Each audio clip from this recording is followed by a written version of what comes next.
Om Shanti, good morning. सभी good morning कहेंगे? Okay, Om Shanti कहेंगे?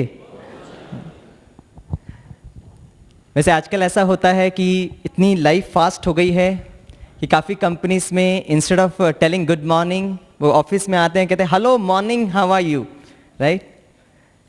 अरे बाबा, I know it's morning, you need to wish me good morning, right? काफ़ी बार मैंने स्टूडेंट्स को देखा है, जब वो कॉलेज में जाते हैं एक पर्टिकुलर वोकैबुलरी होती है, हाय हाउ आर यू। अब हाय शब्द पॉजिटिव है या नेगेटिव है? हाय मेरा भाग्य फूट गया, हाय मेरी किस्मत, हाय भगवान, है ना? दिन की शुरुआत ही हाय हाय से करते हूँ। वंडरफुल वोकैबुलरी होती है। काफ़ी बच्चों को मैंने सुना है स्टेशन में खड़े होते, बस स्टैंड में खड़े होते हैं और उनकी वोकैबुलरी बहुत वंडरफुल होती है। Come on friends, let's hang out there. Hang out there, क्या मैं बंदर हूँ टू हैंग आउट देयर, है ना? लेकिन वोकैबुलरी भी बहुत वंडरफुल है। चलिए, आज का सेशन है the 3Q concept, and I welcome all of you to this wonderful session organized by Prajapita Brahma Kumaris Ishwari Vishwavidyalaya. Friends, April 15th, 1912, in the icy cold waters of the North Atlantic, एक British ocean liner ship अपने सफर पर आगे बढ़ रहा था। ये ship की विशेषता ये थी कि इसको कहा गया था the world's first largest non sinkable ship. I repeat, the world's first largest non sinkable ship. इस शिप का नाम क्या था? Titanic. How many of you have seen the film Titanic? Very good, majority, good. The owners और जो engineers जिन्होंने ये ship को बनाया था वो इतने कॉन्फिडेंट थे कि ये टाइटैनिक कभी भी डूब नहीं सकती है बिकॉज ऑफ इट्स डबल हल कंस्ट्रक्शन। आप सभी को मालूम होगा हल क्या होता है? शिप की जो निचली स्तर होता है ना, उसको हल कहते हैं। तो वे इतने कॉन्फिडेंट थे कि किसी भी हालत में ये टाइटैनिक का एक्सीडेंट नहीं हो सकता, क्योंकि अगर टाइटैनिक किसी आइसबर्ग के साथ टकराता है और अगर आउटर हल टूट भी जाता है तो भी शिप नहीं डूबेगी, क्योंकि उसका इनर हल इंटैक्ट होगा। इतने वो ओवर कॉन्फिडेंट थे कि they did not prepare themselves for the inevitable.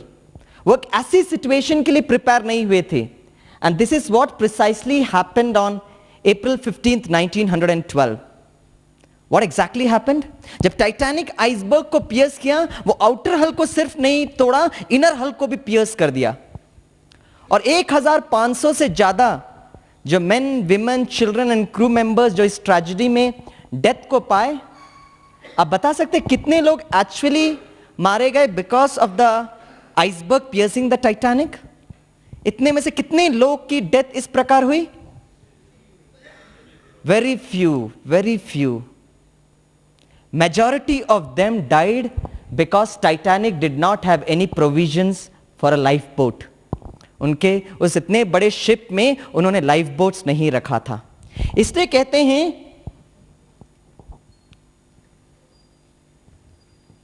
Okay, so we are this particular three things we are understanding: IQ, EQ, SQ, intelligence quotient, emotional quotient and spiritual quotient. अच्छा, बहुत ध्यान से इसको देखना। आप पता लगा सकते हैं कि इसमें एक छोटा सा मिस्टेक है।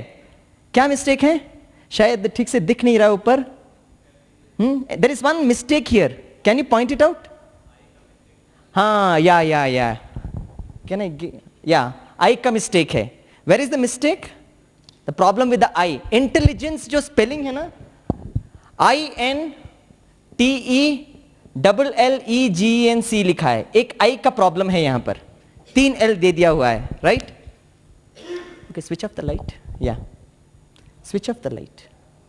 ओके, हाँ, तो टाइटैनिक में जो हम बता रहे थे, what we need to understand is, friends, the will to win is important, but the will to win is not worth a penny if we don't have the will to prepare ourselves. Yes, हम जीतना चाहते हैं life में, लेकिन उसके लिए बहुत बहुत जरूरी है कि हम अपने आप को प्रिपेयर करें। प्रश्न उठता है, are we prepared for a lengthy voyage we have embarked upon, the journey we call life? हमने इसके लिए लाइफ बोट्स तैयार किया है? यह प्रश्न उठ रहा है जो आज के लेक्चर में हम अंडरस्टैंड जरूर करेंगे। क्यों प्रिपेयर करना जरूरी है? आप पढ़िए उसको। Life is like a taxi, the meter just keeps ticking whether we are getting somewhere और जस्ट स्टैंडिंग स्टिल। लाइफ जो एक टैक्सी की तरह है, वो बस उसकी मीटर जो है बढ़ती जाएगी, भले हम खड़े हैं या चल रहे हैं। Therefore they say life is a taxi। Life और क्या हो सकता है? Any guess? क्योंकि हम सभी ट्रांसपोर्ट के साथ जुड़े हैं। एक हमने कहा टैक्सी है, और कुछ हो सकता है? Life is like riding a bicycle. Life is like riding a bicycle, we fall only if we stop pedalling. Life जो है एक बाइसाइकिल की तरह है, हम कब गिरते हैं? जब हम उसको पेडलिंग करना स्टॉप करते हैं। और सोचने की बात है कि वर्षों से मनुष्य पेडल कर रहा है। क्यों पेडल कर रहा है? जीवन में सच्चा सुख और शांति के लिए। Right from ages human beings have been pedalling, और इसके लिए मनुष्य यूज करता है अपने इंटेलिजेंस का। यस, द फर्स्ट थिंग बुद्धि यूज कर रहा है। IQ stands for intelligence quotient. Now what is intelligence quotient? It's a individual's ability to understand complex ideas. जो कॉम्प्लेक्स आइडियाज होते हैं ना, उसको समझने की जो शक्ति है, उसको इंटेलिजेंस कोशेंट कहा जाता है। To overcome obstacles by careful thought, है ना। जो भी विघ्न आते हैं उसको हमें कैसे ओवरकम करना है, वो IQ हमें सिखाता है। To engage in various forms of reasoning. कुछ भी बातें होती है ना, तो हम लॉजिकल रीजनिंग जो करते हैं, it is because of IQ। In 1904 Binet and Simon developed the IQ test, है ना। 1904 में उन्होंने एक टेस्ट बनाया जिसके द्वारा किसी भी व्यक्ति के, किसी भी विद्यार्थी के IQ टेस्ट को डेवलप कर सकते हैं। और हमारा अनुभव कहता है कि आजकल के जो बच्चे हैं, स्टूडेंट्स हैं, उनके IQ बहुत शार्प होते हैं। आप अग्री करते हैं इस बात को? वेरी वेरी शार्प होते हैं, उनकी ग्रास्पिंग पावर भी बहुत स्ट्रांग होती है। अच्छा, जस्ट इमेजिन कीजिए, पहली बार जब मैंने टेलीफोन पिकअप किया था, जब मैं 8th स्टैंडर्ड पर था। आज एक छोटा सा बच्चा अभी भी क्रेडल में होगा, मोबाइल आता है, उसको SMS करना मालूम है, सब चीज मालूम है ना। कंप्यूटर से वो कितना एफिशिएंट हो गया है, सारा रिमोट कंट्रोल इतना छोटा सा नन्हा सा बच्चा करता है। हमको शायद उसके सारे पैरामीटर्स नहीं मालूम होंगे। बच्चों की IQ बहुत शार्प होते हैं, और क्योंकि आजकल के जनरेशन के बच्चों की IQ बहुत शार्प होती है, उसी के हिसाब से भी हमें चलना होता है। और बच्चों के ऐसे वंडरफुल आंसर्स होते हैं, तो सचमुच हमको लगता है really students of these days are very intelligent. एक बार एक छोटा सा बेटा अपने पापा के पास गया और कहा, papa do you think papas are always intelligent then their children? आपको क्या लगता है, पापा हमेशा बच्चों से ज्यादा इंटेलिजेंट होते क्या? पापा एकदम उसको स्टेयर करने लगे। माय डियर चाइल्ड, ऐसे कैसे कंफ्यूजन हो सकता आपको? तो उस बेटे ने जवाब दिया, पापा अगर पप्पास अपने बच्चों से ज्यादा इंटेलिजेंट होते तो एडिसन के पापा ने इलेक्ट्रिक बल्ब क्यों नहीं इन्वेंट किया? And the father was saying, my god, terrifically intelligent है। Yes, children of today has got terrific information, बहुत इंफॉर्मेशन होता है। पिताजी जो थे ना, बच्चों को डांट रहे थे, देख तेरे को मैथमेटिक्स में इतने कम मार्क्स मिलते हैं। अरे तेरे एज में Ramanujan has started discovering theories of mathematics. तेरे उम्र में रामानुजम ने तो बड़े बड़े थ्योरीज इन्वेंट किए थे। तो उसने कहा, पापा at your age Nehru ji had become the pradhanmantri of the country. Be very careful. आजकल के बच्चे जो है ना, बहुत इंफॉर्मेशन रखते हैं। मम्मी को अपनी बच्ची पर गुस्सा आ रहा था, बोल रहे थे, देख तेरे को इतने कम मार्क्स मिलते हैं, और बाजू वाले स्टूडेंट को देख कितने अच्छे मार्क्स मिलते हैं, तेरे सर में भूसा भरा हुआ है क्या? तो बच्ची ने जवाब दिया, mummy what can I do, after all it is genetic and hereditary, है ना। My God, the amount of information the children of today have, yes they have got terrific IQ, और इस बात को हमें एक्सेप्ट करना होगा। नाउ IQ और ट्रांसपोर्ट कैसे जुड़ा हुआ है? यस, जो इंटेलिजेंस है वो ट्रांसपोर्ट इंडस्ट्री में बहुत यूज हुई है। अच्छा, एक क्वेश्चन मैं आपसे पूछता हूं, one of the greatest inventions since the beginning of time is, perfectly right, अरे आप सभी इंटेलिजेंट हो, perfectly right answer, and that is wheel. Correct. Wheel की जो इन्वेंशन है, कहते हैं it was one of the landmark invention, जिन्होंने सारे सिस्टम को बहुत हद तक परिवर्तन कर दिया, and that is what is known as a wheel. अभी ये जो बुद्धि जो मनुष्य आज यूज कर रहा है, इसको देखो अलग अलग स्तर पर हम कैसे यूज कर रहे हैं। ट्रेन को देखते हैं,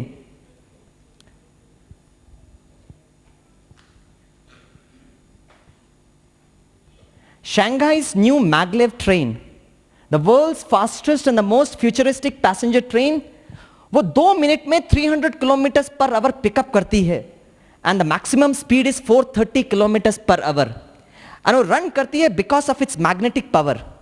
और जब वो गाड़ी जाती है तो 10 मिलीमीटर्स अबव वो रेल ट्रैक से जाती है। उसका जो स्पीड पिकअप होता है, जो ब्रेक होता है, is all by magnetic power.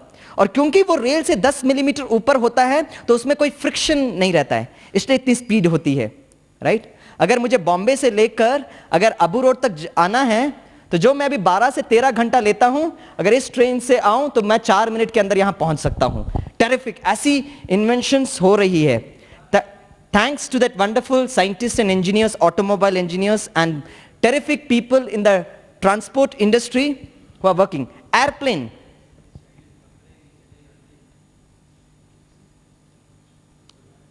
Fastest jet-powered aircraft, SR-71 Blackbird, 3.3 times the speed of sound. है ना? Concorde था लेकिन now it is not, they're not using it for commercial purposes, इसलिए कहा गया SR-71 Blackbird जो साउंड से 3.3 times स्पीड वेलोसिटी एयरप्लेन की है। कार में जो बुद्धि कैसे यूज हुआ है?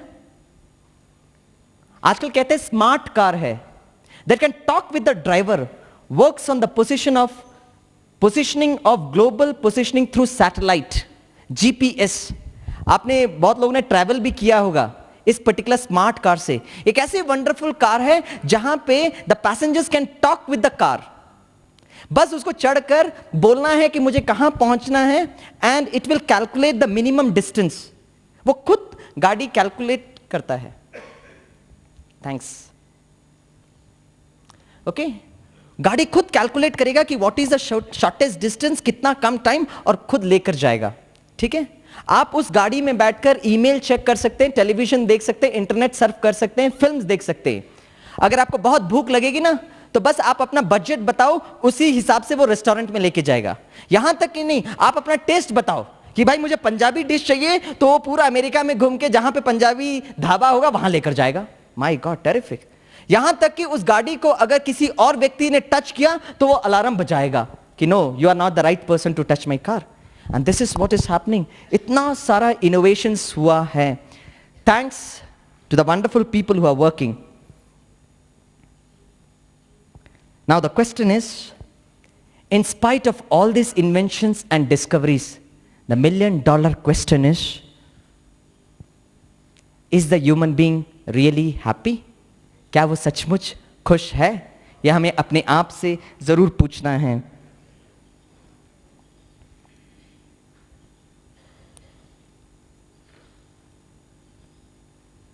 Where are we going wrong? ये समझना बहुत बहुत जरूरी है।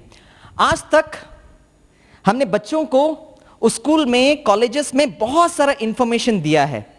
उसके कारण क्या हुआ है? आईक्यू बहुत डेवलप हुई है, बच्चों को इंफॉर्मेशन बहुत ज्यादा है। इसलिए इंग्लिश में एक बहुत अच्छा स्लोगन है, where the life is lost in living, where the wisdom is lost in knowledge, and where the knowledge is lost in information। बहुत सारे बच्चों में इंफॉर्मेशन है, लेकिन at the same time the present academic system is causing them terrific stress। कितने school के बच्चे, colleges के बच्चे स्कूल जाने में एक्साइटेड होते हैं? Hardly very few. There is some problem there. एक बार एक कॉलेज बिल्डिंग में आग लग गई। जैसे ही कॉलेज बिल्डिंग में आग लगी तो फायर अलार्म बजाया गया। जैसे ही फायर अलार्म बजाया गया, सारे टीचर्स और स्टूडेंट्स भाग भाग के नीचे आने लगे। कॉलेज बिल्डिंग के सामने बहुत बड़ा प्लेग्राउंड था, सारे स्टूडेंट्स प्लेग्राउंड में पहुंचे और डांस करने लगे। कॉलेज बिल्डिंग को आग लग गया है और बच्चे डांस कर रहे। भाई क्यों क्यों क्यों? My God, you share your sentiments of your children, perfectly right। 6-8 महीने के लिए कॉलेज बंद, वेरी गुड। सारे टीचर्स ने देखा एक विद्यार्थी जिसका नाम था सुजन, साइड में बैठ के बहुत रो रहा था। टीचर्स को बहुत अच्छा लगा, एटलीस्ट एक तो विद्यार्थी है who has got some positive feelings towards a college building। सारे टीचर्स उसके पास गए और कहा, सुजन, हमें आपको रोते हुए देखकर बहुत अच्छा लग रहा है, क्योंकि सारे कॉलेज में एक तो विद्यार्थी है जो कॉलेज बिल्डिंग के प्रति कुछ शुभ भावना, शुभकामना रखता है। Very good. तो सुजन ने जवाब दिया, मैडम, मैं इसलिए नहीं रो रहा हूं कि कॉलेज बिल्डिंग को आग लग गई है, मैं यह सोच के रो रहा हूं कि अभी तक टीचर्स क्यों जिंदा हैं।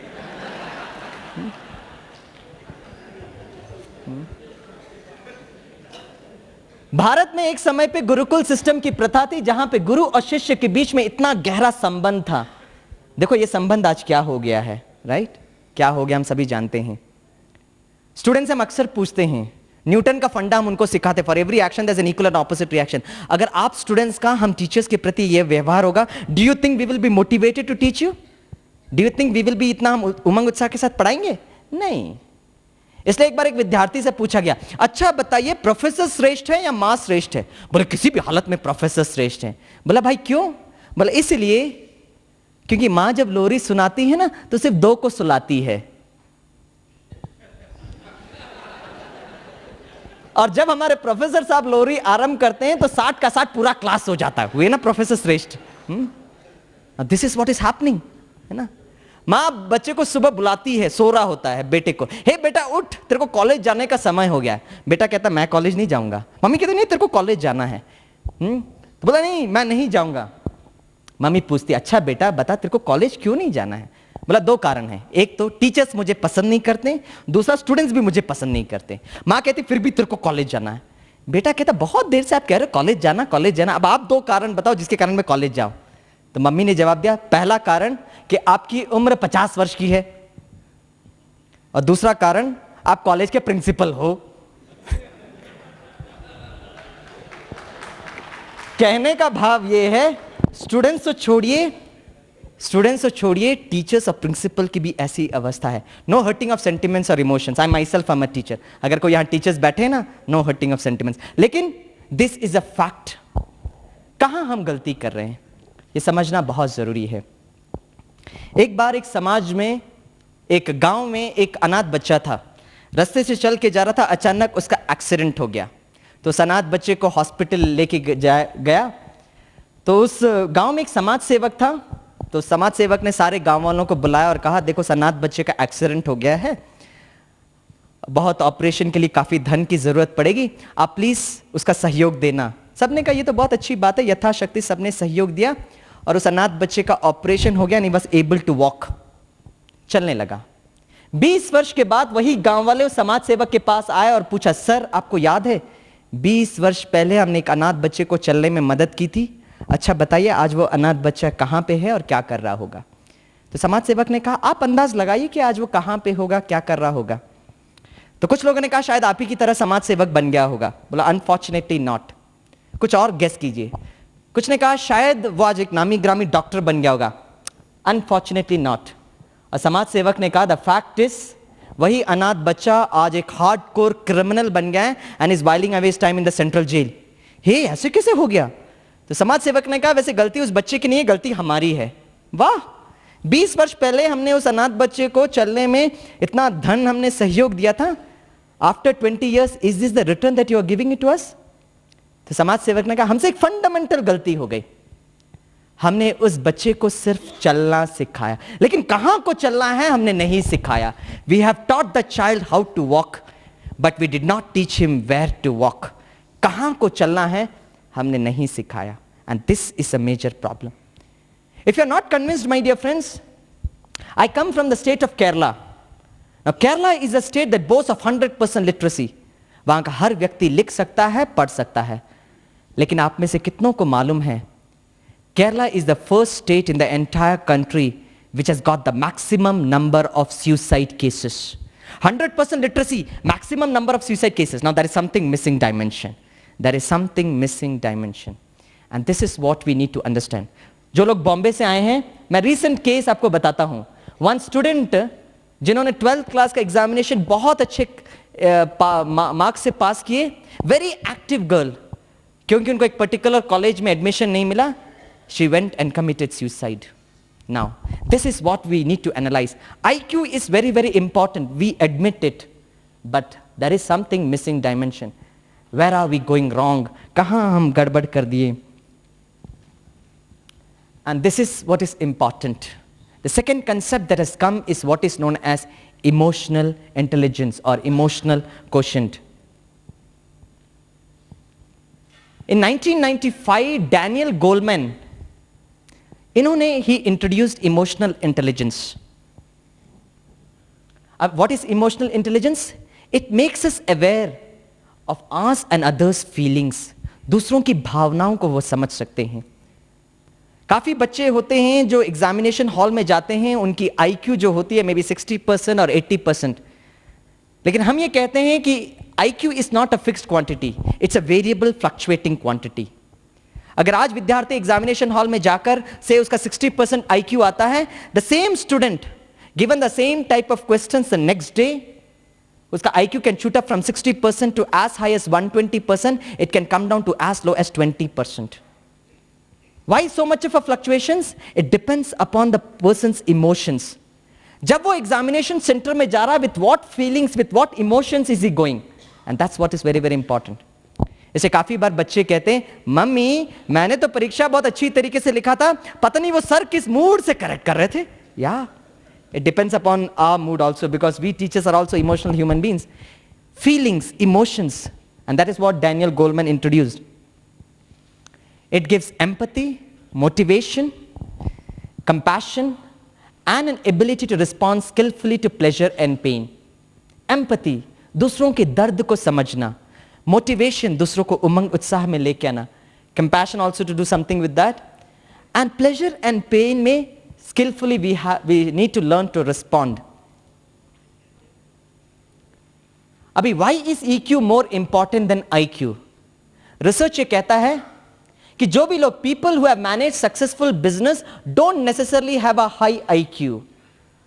देखा गया है कि जो बहुत अच्छे बिजनेसमैन हैं उनका IQ जरूरी नहीं है कि बहुत अच्छा हो, not necessarily. इसलिए कहते हैं EQ is better than, और EQ का न्यू स्टेप है. Persons having Williams syndrome have low IQ but often demonstrates exceptional musical talents. Now Williams syndrome is a particular disease. और वो जो उनका बहुत लो IQ होता है, लेकिन उनकी म्यूजिकल टैलेंट्स बहुत अच्छी होती है. तो EQ के एक स्टेप आगे बढ़ रहे हैं.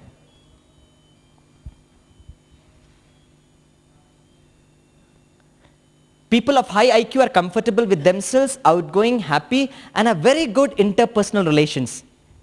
जो EQ होते हैं ना, वो बहुत आउटगोइंग होते हैं, बहुत खुश रहते हैं, हमेशा हर्षितमुख रहते हैं, और उनकी जो इंटरपर्सनल रिलेशनशिप्स बहुत वंडरफुल होती है, बहुत अच्छी होती है. Now this is very beautiful. ध्यान से सुनना. People are usually hired for their IQ but fired for the lack of EQ. जब किसी को हम अपने ऑर्गेनाइजेशन में लेते हैं ना, तो उनका IQ को टेस्ट करते हैं, लेकिन अक्सर कर उसको क्यों निकाला जाता है? क्योंकि उनके EQ, लैक ऑफ EQ के कारण, क्योंकि उनके इंटरपर्सनल रिलेशनशिप्स अक्सर करके प्रॉब्लम होते हैं. Now, how is transport related with EQ? Now that's what is important. ये चित्र आपको क्या दिखाता है? Accidents, causes of accidents. जो अक्सर करके एक्सीडेंट्स होते हैं उसके काफी कारण बताते हैं. नंबर 1, इक्विपमेंट फेलियर हो सकता है. नंबर 2, प्रॉब्लम विद डिजाइन हो सकता है. सी, पुअर मेंटेनेंस हो सकता है. Now the most important is, fourth is driver behaviour. Now this could be also a major problem. If you are not convinced, research देखो क्या कहता है. Over 95% of the accidents in USA and Europe involve some degree of driver behavior combined with one of the other 3 factors. जो 95% accidents USA और Europe में report किया गया है, apart from the first 2-3 reasons, driver behavior plays a very major role. Drivers always try to blame others for the accident, है ना? ये हम सभी अनुभवी हैं. जैसे ही 2 गाड़ी टक्कर होती है, एक दूसरे को वो हम ब्लेम करते रहते हैं. But the fact reveals most are caused by excessive speed और aggressive driver behavior. जब हम चलाते हैं तो एक दूसरे को हमेशा जीतने की होड़ में, है ना, where we are not control of our own behavior. 80% of the drivers involved in motor vehicle accidents believed that the other party could have done something to prevent the accident. 80% हम फील करते हैं कि सामने वाले की व्यक्ति की गलती है. Only 5% admitted that they were at fault. Only 5% admit करते कि सचमुच मेरे हाथ की गलती थी. Now this is very very important. A relationship between emotional factors and accidents have been reported based on a clinical studies of 400 injury cases, where it was found that more than half occurred when the person was worried, apprehensive and in a low emotional state. Accidents क्यों होते हैं? पता लगाया गया कि जब व्यक्ति बहुत वरीड है, डर है, बहुत डर होता है, and in a very low emotional state, सबसे ज्यादा एक्सीडेंट्स होते हैं। और ये बहुत वंडरफुल है, very few accidents result from an act of nature like a tree falling on a vehicle. बहुत कम एक्सीडेंट्स ऐसे देखे गए हैं जहां पे एक पेड़ व्हीकल के ऊपर गिर गया और एक्सीडेंट्स होते हैं। Now what is we are trying to convey is we need to understand how to maintain our emotions and feelings. बहुत गुस्से से हम गाड़ी चला रहे हैं, be very sure our vehicle is going towards up, that's what is very very important, we need to check it up. हाँ जी, क्या बोल रहे हैं? हाँ, दैट इज ऑल्सो देयर, मैंने कहा तीनों तो हैं ही, लेकिन driver behaviour also plays a very very major role. Now what is the components of EQ? Now this is very very important. कौन कौन से कंपोनेंट्स हैं? अगर हमें EQ को डेवलप करना है तो क्या करना है? सबसे पहला है self awareness and self motivation. Self awareness and self motivation. सबसे पहले अपने आप को ऑटो सजेशन दो, मैं जो हूं, जैसा हूं, बहुत अच्छा हूं। I am a very wonderful person, I am a very beautiful person, I am a very handsome person, I am a very happy person. अपने आप को ऑटो सजेशन देना है। मैक्सिमम रिसर्च ये कहता है कि जब भी वो कोई व्यक्ति ना सुबह उठते ही साथ अपना चेहरा ऐनक में देखता है और चेहरे को देखकर अगर हमको थॉट्स आए, oh my god I am not as famous, I am not this, अगर आएगा तो क्या होगा? I myself I am suffering from a low emotional state. खुद हम डीमोटिवेट हैं तो दूसरों को कैसे मोटिवेट कर सकते हैं? इसे सबसे पहले अपने आप को मोटिवेट करो।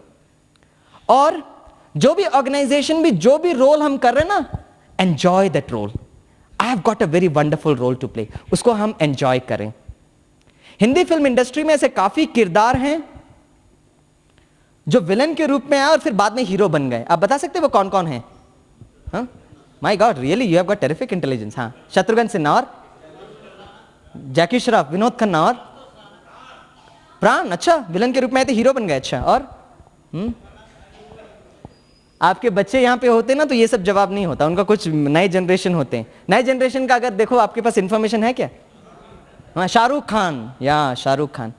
देखो, जो भी व्यक्ति बॉम्बे में आता ना फिल्म के सपने सजाकर, उसको यही लगता मुझे हीरो बनना है। लेकिन जब उनको पहली बार डायरेक्टर ने विलन का रोल दिया ना तो उन्होंने क्रिब नहीं किया, क्या मैं हीरो बनने के लिए आया था, कहां से विलन बन गया। नहीं, विलन का रोल दिया तो बहुत एंजॉय किया उसमें। और जैसे ही विलन का रोल किया ना तो डायरेक्टर की नजर उस पर पड़ गई और देखो फिर विलन से हीरो बन गए। Right? Shahrukh Khan just as a television actor के रूप में आए थे। Aamir Khan was a model, आज देखो उनकी फिल्म ऑस्कर तक पहुंच गई है। राइट? उसी तरह जो रोल हमें मिला ना उस रोल को हम एंजॉय करें। और धीरे धीरे अगर हमारी ऑर्गेनाइजेशन की डायरेक्टर की नजर नहीं पड़ेगी तो सुप्रीम डायरेक्टर की नजर तो जरूर हम पर पड़ जाएगी। और पड़ी है इसलिए तो भगवान के घर आए हैं, ये भी एक खुशखबरी है। Right? And that is what is very very important, self awareness and self motivation. हम अपने आप को जरूर मोटिवेट करें। दूसरा है EQ का emotional management, and this is also very very important. हम इमोशंस को मैनेज करना सीखें। अक्सर करके क्या होता है, हमारे इमोशंस एक प्रेशर कुकर की तरफ बंद हो जाता है, देयर इज नो आउटलेट, और वो प्रेशर कुकर के अंदर प्रेशर होता जाता है एंड एक तरफ ठम करके फूट जाता है। राइट? इतना प्रेशर कुकर की तरह वो एक्सप्लोड होता है। मेडिकल रिसर्च ये कहता है more than 70% of the diseases occur because people don't have an outlet of emotions, है ना? अच्छा, ये कैसे हम ये कर सकते हैं? It can only be done by communication. Communication के द्वारा फैमिली मेंबर्स के बीच में कम्युनिकेशन होना चाहिए, है ना?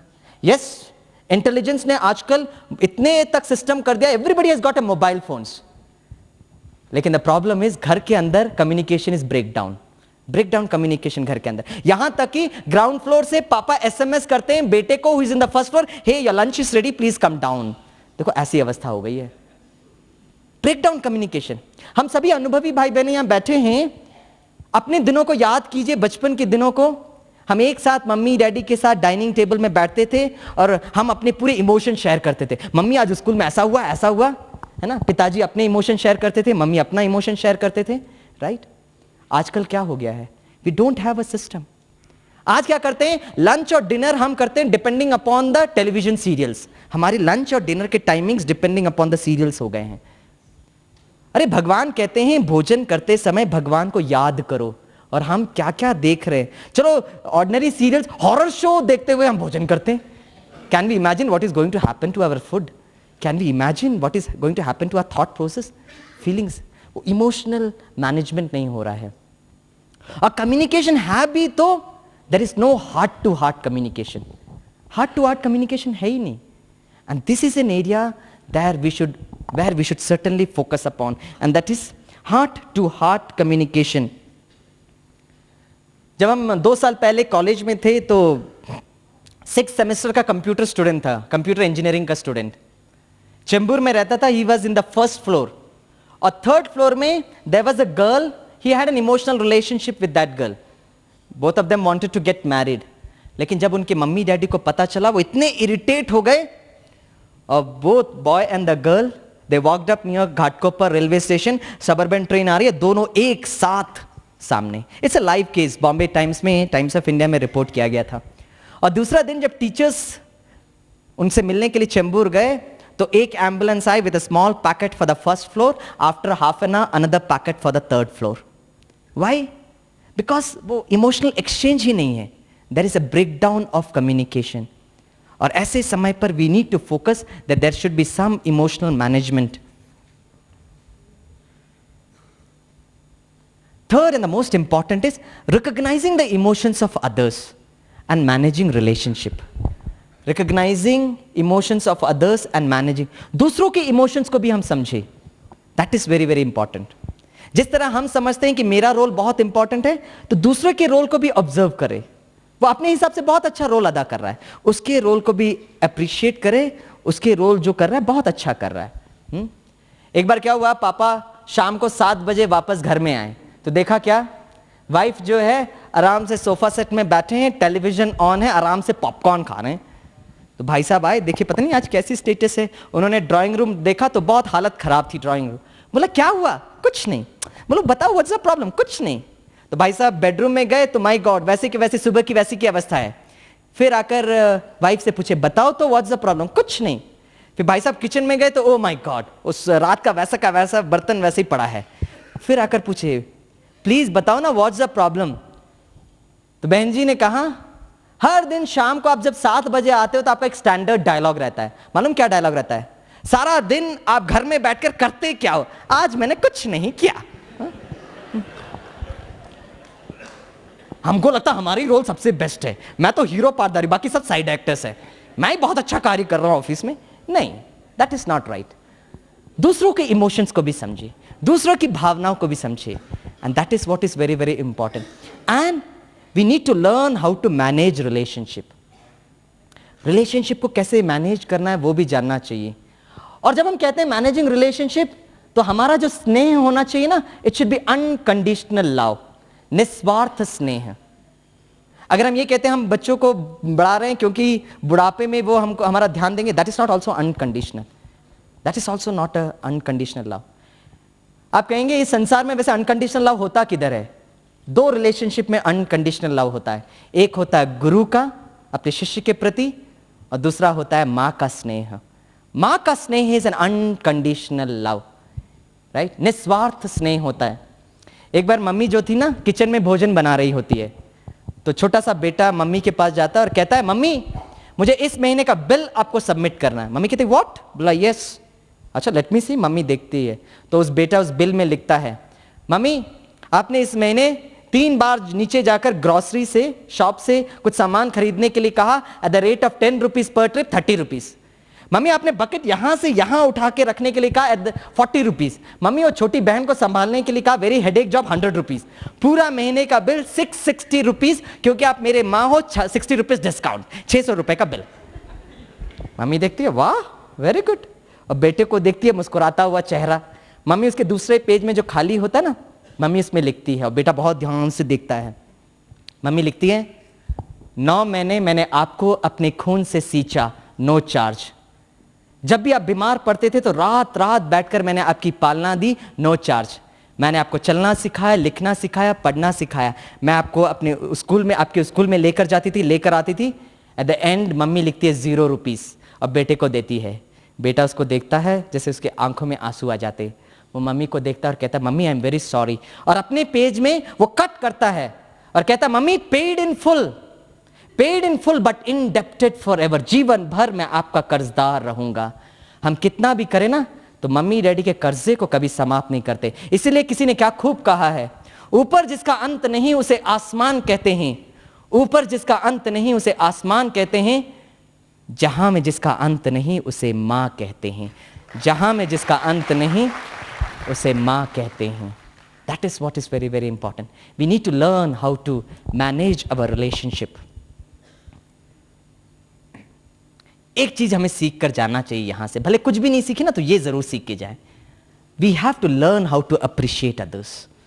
और ये शायद हमारे समाज में बहुत अभाव है। We have forgotten how to appreciate. हर एक व्यक्ति अप्रिसिएशन चाहता है and we have to learn this technique, right. मैं आपको एक सत्य घटना बताता हूं। अमेरिका में एक बार केस हुआ। एक स्टूडेंट था क्लास में, बहुत मोटा सा था, लास्ट बेंच में हमेशा बैठता था, with a very low IQ, बिल्कुल पढ़ता लिखता नहीं था। उसका नाम था जॉन।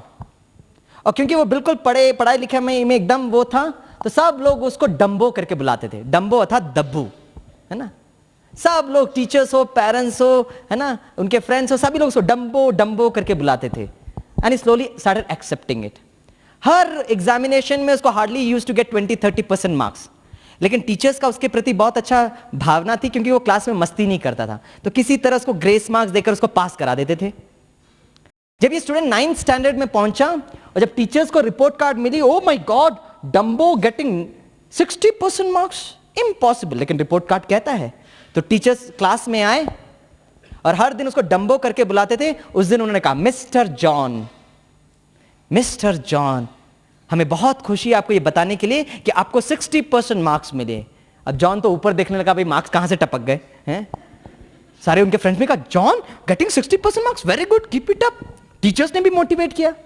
अब ये भी बहुत एक्साइटेड हो गया जॉन, अपना रिपोर्ट कार्ड लेकर मम्मी के पास गया। Mummy as usual least bit interested, हाँ हमेशा की तरह तेरे को ग्रेस मार्क्स मिलेगा। No mummy, this time I have got 60% marks. My god John, good, keep it up. दूसरे साल यही विद्यार्थी ने एग्जामिनेशन लिखा। He not only passed with distinction, but he topped the class. America में क्या होता है, कुछ भी कुछ अलग चीज होती है ना, they do a lot of R&D। और जैसे उनको पता चला एक student always grace marks, suddenly 60% marks, ऐसा परिवर्तन क्या ऐसा हो गया। वो सारे टीम को ले आए with lot of telescope, microscope, research करने के लिए। और उन्होंने टीचर्स को कहा we want to analyse right from the LKG answer sheets. तो टीचर्स एकदम ऑनेस्टली बोले, देखो भाई, हमेशा इसको ग्रेस मार्क्स में हम पास करते हैं, नो प्रॉब्लम। जैसे जैसे वो देखते गए एक एक क्लास के आंसर शीट्स मिस्टर जॉन के, और जब वो 9th स्टैंडर्ड में पहुंचे, they got the shock of their life. क्या शॉक था? जॉन को वैसे 20% मार्क्स ही मिले थे, because of a computer error it was misprinted as 60% marks. My god, how can this happen? Immediately they got excited. Next year का answer sheet देखे, my dear friends, John got the marks at actuals. उसको actual में जो marks मिले थे उन्होंने लिख कर किया। बचपन से हमने उसको प्रोग्रामिंग किया, तुम दब्बू हो, दब्बू हो, दब्बू हो। He slowly started accepting it. Programming किया उसने अपने माइंड पर। जैसे ही लोगों ने कहा hey you are good, you can do it, what a wonderful marks, देखो उसका सेल्फ एस्टीम जागा। We have to learn how to appreciate others. हमें दूसरों को अप्रिशिएट करना सीखना चाहिए। हम क्या करते हैं, अक्सर हमारे बच्चों की जो रिजल्ट है दूसरों के साथ कंपेयर करते हैं। At least if not for your sake, at least for God's sake, don't do it. कभी भी हम जब वो रिपोर्ट कार्ड लेकर आता है, the first question mummy ask is, अच्छा राजेश को कितना मिला, सुनीता को कितना मिला? प्लीज प्लीज, ज्ञान सरोवर से हम जा रहे हैं ना, तो ये ना करें। ये जो हमारे बच्चे हैं वो उस परमात्मा का देन है, हम ट्रस्टी है, उसके देन को हम संभाल रहे हैं। He is responsible for it. मैं तो बस ट्रस्टी हूं, वो जो है जैसा है उसका देन है, मेरा बहुत प्यारा सा लाडला सा बच्चा है। Have this kind of a thought. और जब ये थॉट हमारे माइंड पर होगी ना, you can feel the difference. और एक प्लीज, जो बच्चे बहुत इरिटेट होते हैं, एंड दैट इज एडवाइस। किसी भी बच्चों को आजकल एडवाइस बिल्कुल पसंद नहीं आता है? वो सब इतना वो थक जाते हैं एडवाइस सुन सुन सुनकर। अगर आपके बच्चों में ट्रांसफॉर्मेशन देखनी है ना, तो बस 2 हफ्ते के लिए हम एडवाइस करना छोड़ दें, and you will feel the transformation. वो खुद आकर आपको घूरने लगेगा, पता नहीं ज्ञान सरोवर में जाके मम्मी डैडी को क्या हो गया है, स्टार्ट फीलिंग इट। और वो खुद पूछेगा, मम्मी देखो मैं पढ़ाई कर रहा हूं, आप देख रहे हो ना। एडवाइस करेंगे ना, people start reacting to it. हम पॉजिटिव प्रोग्रामिंग करने के बदले नेगेटिव प्रोग्रामिंग करते हैं। मैंने देखा है जब भी छोटा बच्चा जाके दीवार से टकराता है ना, मैंने देखा 99% मम्मी लोग दौड़ दौड़ कर आते हैं, बेटा कोई बात नहीं, दीवार को मारते हैं। भाई दीवार की क्या गलती, दीवार तो वैसा का वैसे ही खड़ा था, गलती तो आपकी थी जो आप जाके टकराए, है ना। बचपन से हम क्या प्रोग्रामिंग दे रहे हैं, आपके दुख के लिए दीवार रिस्पॉन्सिबल है। अब दीवार की क्या रिस्पॉन्सिबिलिटी है ना, नहीं। Pleasure and pain, you are responsible for it. उनको रिस्पॉन्सिबल बनाना है हमें। प्लीज इस तरीके का प्रोग्रामिंग हम नहीं करें। On the contrary, we have to do a very wonderful positive programming. बच्चों को हम हमेशा मोटिवेट करें, and that's what is very very important.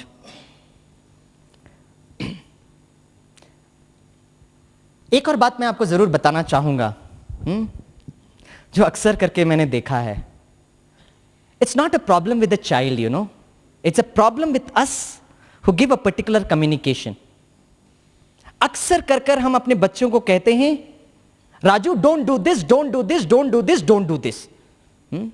Now, the problem is not with Raju. Raju is a thorough gentleman. The problem is with us who are giving these kinds of statement. ये नहीं करना है, ये नहीं करना, ये नहीं करना है. Now, where is the problem? Suppose Raju है, हम कहते हैं, Raju, don't bang the fridge door, Raju.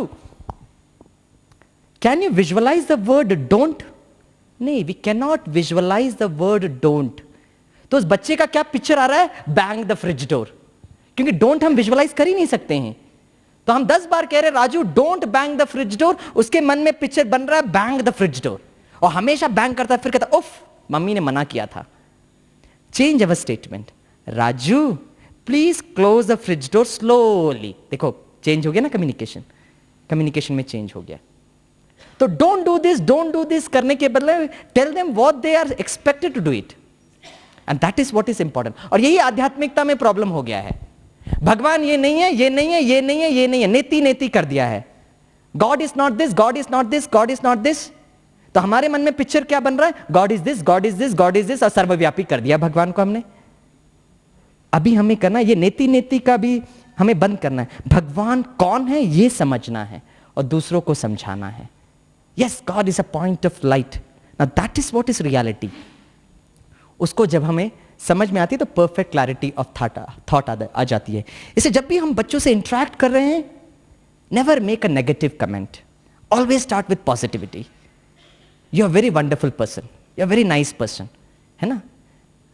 अक्सर करके यूथ के प्रोग्राम में एक बहुत अच्छी बात बताते हैं और मुझे ये बहुत एक्साइटिंग लगती है. जो मैं आपके साथ यूथ जो विंग है उन्होंने एक बहुत अच्छी टेक्निक डिवाइस की है ना. हम बच्चों को बचपन से पढ़ाते हैं, what is positive into negative? Negative. What is negative into positive? My God, you are really very intelligent, eh? What is negative into negative? My God, terrific people. What is positive into positive? बच्चों को बचपन से पढ़ा रहे हैं. Suppose एक विद्यार्थी class में होता है, वो मैडम को पूछता है, madam why is negative into positive? Negative और पॉजिटिव भी तो हो सकता है. Madam start steering it. आपके मम्मी डैडी ने आपको अच्छे संस्कार नहीं सिखाए क्या? वो सोचता है what is this to do with संस्कार यार. अब इसको समझ में नहीं आ रहा, why is negative into positive negative. वो घर में जाता है, जैसे ही घर के अंदर प्रवेश करता है, मम्मी का टेप चालू होता है, पढ़ो पढ़ो पढ़ो पढ़ो. वो धीरे से पूछता है, mummy why is negative into negative positive, ना it can even be negative. और मम्मी उसको फिर से देखने लगती है. दिस इज अ वे हमारे परदादा ने भी पढ़ा था, हमारे पेरेंट्स ने भी पढ़ा, हमने भी ऐसे पढ़ा. Better you also study in the same way. And is worried, मुझे समझ में नहीं आ रहा why is negative into negative positive. कैसे समझाएंगे? We can explain it with a value system, number line system. 0 है, +1 है, +2 है, -1. If I say what is +2 into +2, it is actually adding +2 twice. It is actually adding +2 twice. बच्चों को ये समझ में नहीं आएगा, इसलिए बहुत सिंपल टेक्निक जो यूथ विंग ने बनाया मुझे बहुत पसंद आता है. बच्चों को ये समझाना है, जो कार्य हम करना चाहते हैं अगर उस कार्य को नहीं करते हैं तो रिजल्ट इज नेगेटिव. हम बहुत पढ़ना चाहते हैं लेकिन नहीं पढ़ते हैं तो result is negative. Negative into positive is negative. जो कार्य हम नहीं करना चाहते हैं अगर उस कार्य को करते हैं तो रिजल्ट इज नेगेटिव। मैं ज्यादा टेलीविजन देखना नहीं चाहता हूं लेकिन क्या करूं, देख लेता हूं तो result is negative. Negative into negative is positive. जो कार्य हम नहीं करना चाहते हैं नहीं करते हैं तो रिजल्ट इज पॉजिटिव। मैं एग्जाम में अनफेयर प्रैक्टिसेस, चीटिंग नहीं करना चाहता हूं, नहीं करता हूं तो रिजल्ट पॉजिटिव आती है। जो कार्य मैं करना चाहता हूं करता हूं तो पॉजिटिव है। मैं सबका आदर सम्मान करना चाहता हूं, करता हूं तो रिजल्ट पॉजिटिव है। लेकिन क्लाइमैक्स अभी आने वाला है।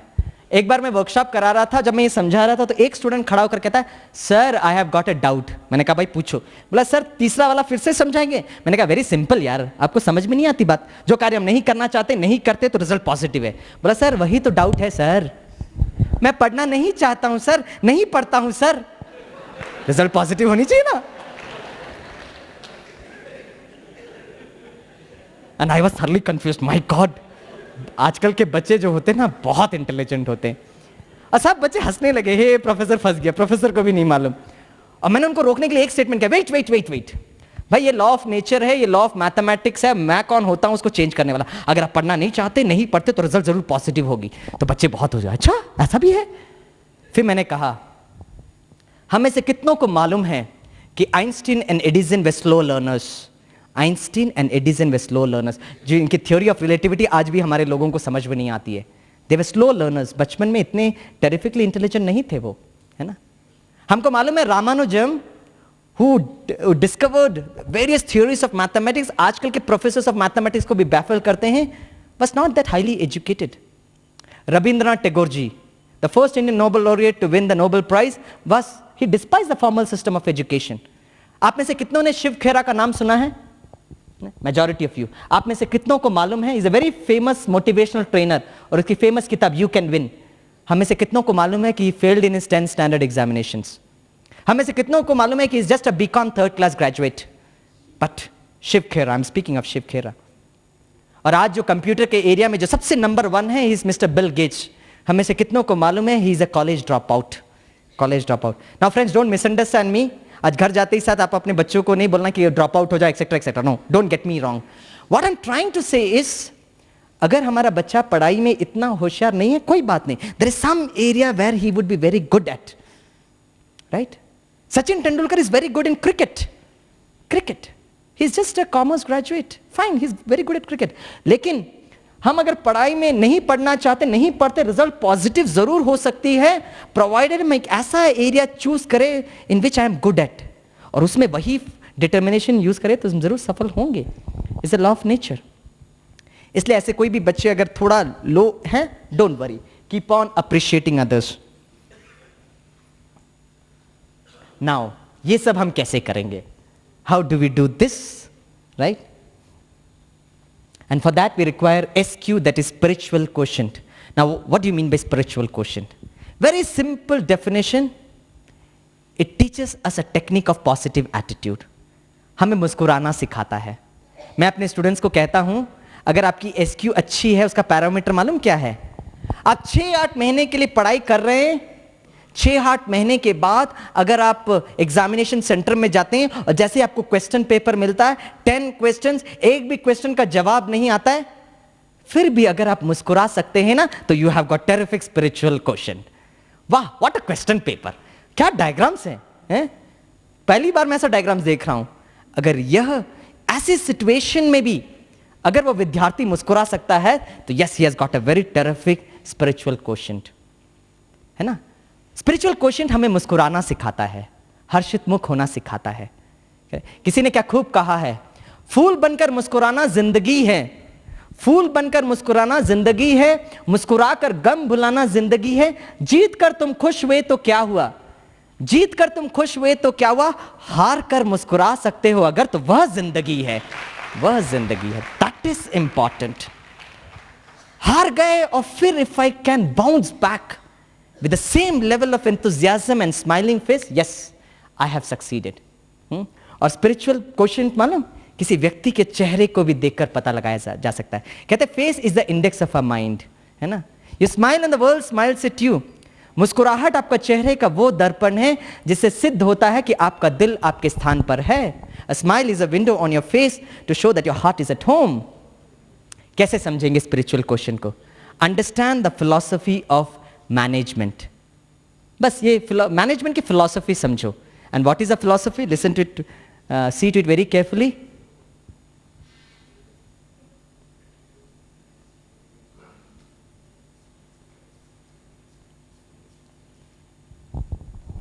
बस यही समझना है। मैन अ जेम, हर एक व्यक्ति आत्मा है। जेम अर्थात हीरा। यस, आत्मा हीरा है। बस यही समझे, सभी आत्माएं हैं, सभी हीरे हैं। और हम जेम कैसे बनेंगे? डॉक्टर के पास जाना पड़ेगा, ENT डॉक्टर के पास, right? E stands for enlightenment. Enlightenment, स्वयं का परिचय कि आखिर मैं हूं कौन। एक व्यक्ति रास्ते से चल रहा, अचानक उसका एक्सीडेंट हो जाता है, लोग उसको पकड़ के हॉस्पिटल में लेके जाते हैं। डॉक्टर कहता है ब्रिंग द पेशेंट इन। दुर्भाग्यवश पेशेंट का डेथ हो जाता है। जब वो ऑपरेशन थिएटर खुलता है तो डॉक्टर कहता है टेक द बॉडी आउट। आते वक्त पेशेंट, जाते वक्त is just a body. Patient and body. Suppose एक व्यक्ति को समाज के प्रति बहुत अच्छी भावना, वो कहता है मेरे मृत्यु के बाद मैं अपने हार्ट को डोनेट करना चाहूंगा, किडनी को डोनेट करना चाहूंगा, आइस को डोनेट करना चाहूंगा। विल पेपर लिखता है और गुजर जाता है। Immediately there is a biocompatible system. ये आंखें यहां नहीं देख पाती, जैसे मैं आंखें यहां फिट करता हूं तो देख पाती है। हार्ट जैसे मैं यहां करूंगा तो it is able to do it.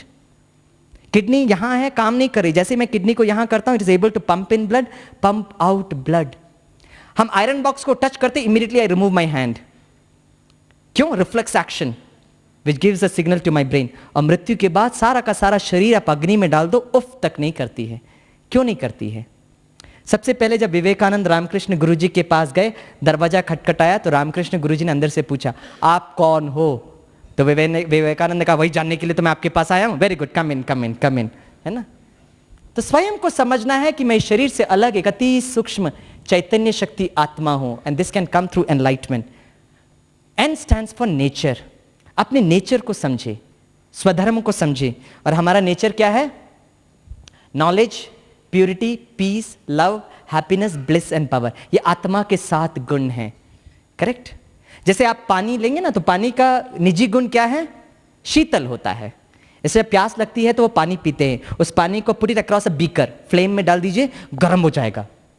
फिर बाद में आप फिर से इसको अलग कर दीजिए, फिर से शीतल बन जाएगा। क्यों? क्योंकि इसका वो निजी गुण है, करेक्ट? उसी तरह जब एक व्यक्ति सामने आता है तो हम एकदम गर्म हो जाते हैं, कुछ बोल देते, कुछ कर देते हैं। लेकिन जब घर में जाते हैं तो लगता है ऐसा बोलना नहीं चाहिए था, ऐसा करना नहीं चाहिए था। क्यों? उस समय हम अपने निजी गुण में आए। कहते हैं संसार में there are 2 types of people. Can you guess what are those 2 types of people? There are 2 categories of people. Okay, good and bad, yeah. Anything else? There are 2 categories of people in this world. Positive and negative. Positive thinkers and negative thinkers, yeah. Have and have not, yeah. Very good. एक बार मैं students को ले रहा था तो एक student खड़ा होकर कहता sir boys and girls sir, या that is also right, no problem. But there are 2 categories of people in this world. The first category of people who bring a lot of happiness when they come. The second category of people who bring a lot of happiness when they go. When they go. पहले category जो हमें बहुत खुशी देते जब वो आते हैं। दूसरे कैटेगरी के लोग ऐसे होते हैं वो हमें बहुत खुशी देते जब वो जाते हैं। You know the difference. क्यों? क्योंकि जिन आत्माओं के साथ हमारा ये ऑपरेशन होता है ना, उनसे हम मिलना चाहते हैं, लेकिन जितना इससे हम ऑपरेट कम करते हैं उनसे हमको पसंद नहीं आते। And please most important is transport ourselves to new संस्कार्स।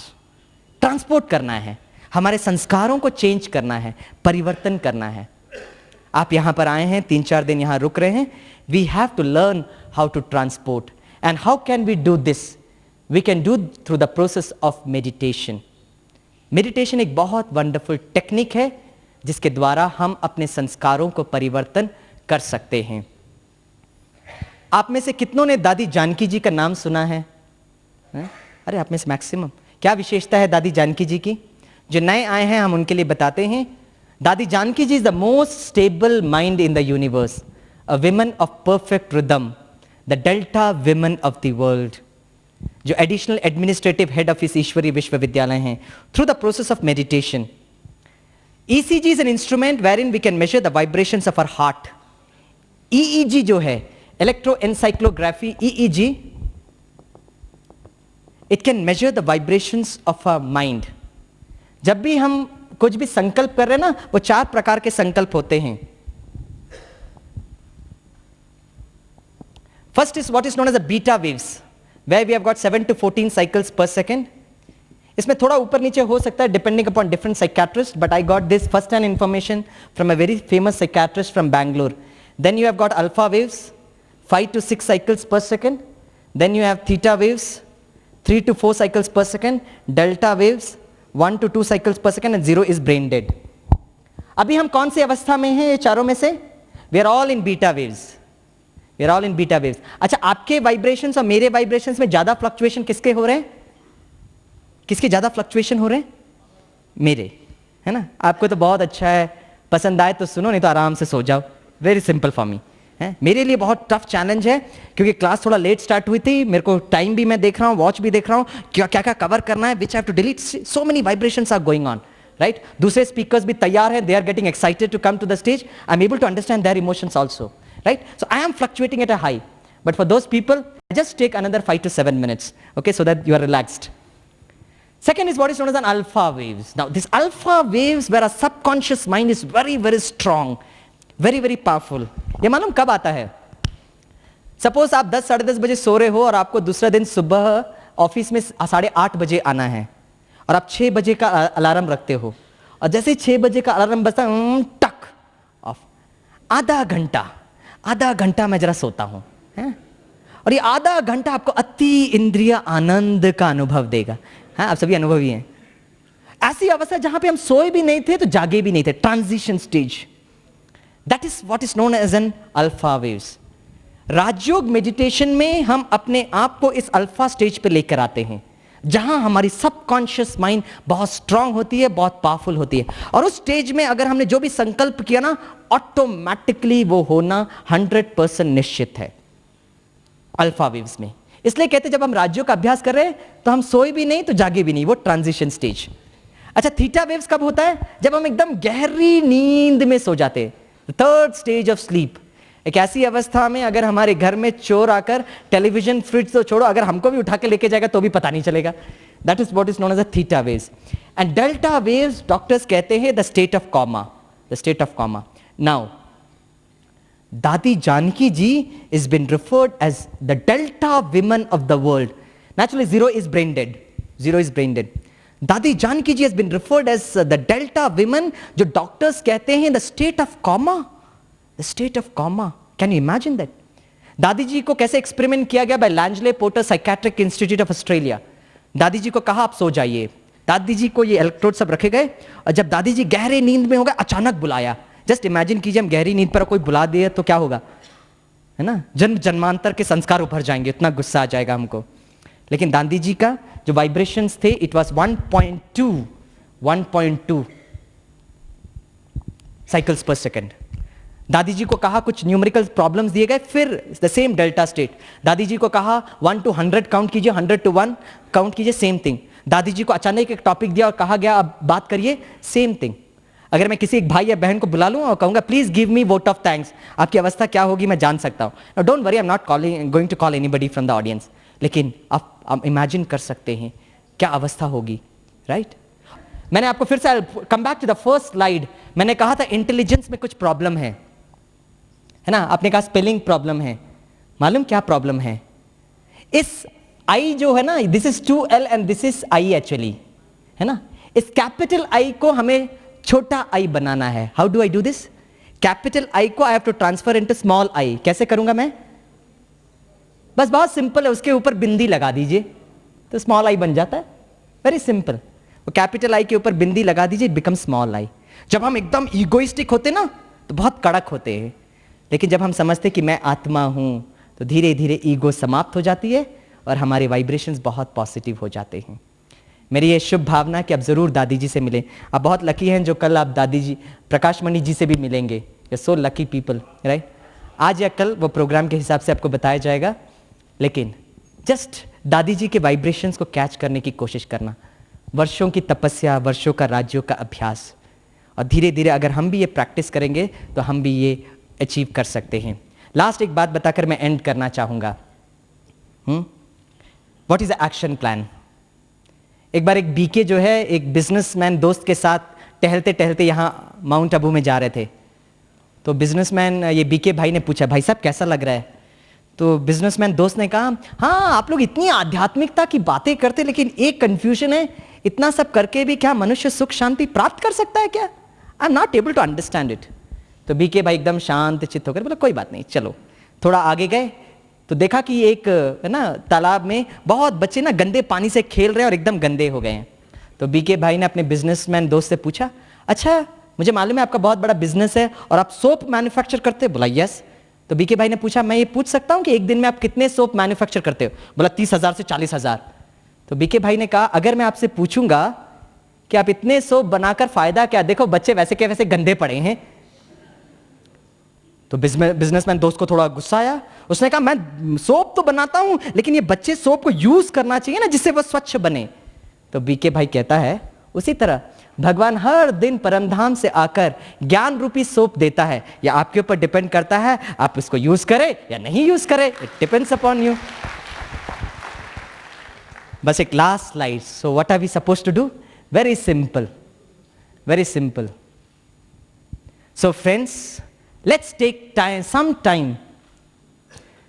So friends, let's take some time of a busy schedule. मैं जानता हूं, मैं मानता हूं कि आप लोग बहुत बिजी हैं। थोड़ा समय हम निकालें ताकि हम अपने इस व्हीकल को टुवर्ड्स स्पिरिचुअल पाथ लेकर जा सके। और ये विद्यालय IQ, EQ और SQ के पूरे कॉम्बिनेशन को मानता है। IQ is also important, EQ is also important, लेकिन ये विद्यालय से आकर हम SQ भी सीख सकते हैं।